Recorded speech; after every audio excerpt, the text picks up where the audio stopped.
I try to just have my guests share a little bit about times of struggle. I feel like some of these lessons we learn during struggle are like the ones that we can connect with the most, and continuing to persevere can often teach us like the most important lessons of our life. So if you have any examples of things like that come to mind, I'd be interested to hear. One of the things that is changed for me is moving here to Oklahoma and moving in the middle of a pandemic. I mean, we were in school for 5 months and then I didn't even finish my first lap before we shut down. And with that, my identity as an orchestral player and a freelance musician kind of flew out the window because that's what I've been doing for the last 10 years.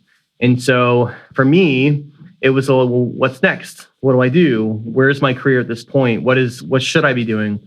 And I saw the recital thing and I was like, oh, I'm an introvert. I hate attention. Like for me, the worst thing I could possibly do is get up by myself on stage and play for people. And so I talked to my students about that. Like I don't see myself as a recitalist, but I tell them like I want them to understand that you don't have something perfect before you put it out there. And we see this all around us all the time. So there was a Shark Tank incident where this person walked in and Mark Cuban interrupts and says, "Are you a perfectionist?" And they said, "Yes." He goes, "I'm out."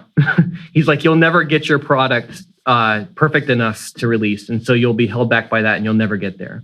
And I'm trying to embrace that, like I said earlier, with collecting a rejection letter from everybody and turn it into a game. And so I told my students, it's like, look, we are in an educational atmosphere. And although I am the quote professional around, I want you to see how I'm still approaching this as if I'm a student. Because I hope that I'll still be a student when I'm in my 80s, if I make it that long, and that I have a lifelong ambition to learn. That's all I really care about. And so I've probably given 8 recitals in my life before I came here, and I've just done 3 since November. And so I told them, I said, I want you to see me go through this. I want you to see me struggle.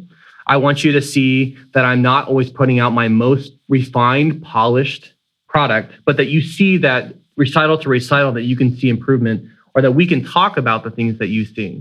Because I think the older I get, the more I start to realize I don't need to be perfect. Yes, I want to be. Yes, that's my aspiration. But today I'm perfect. Tomorrow somebody else is more perfect, right? Is it a competition? No, it's art.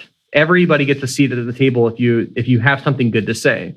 And so I want them to see that I have this thing that I'm not completely comfortable with, but that I'm going towards it with ambition, and I'm trying to find ways to pick it apart.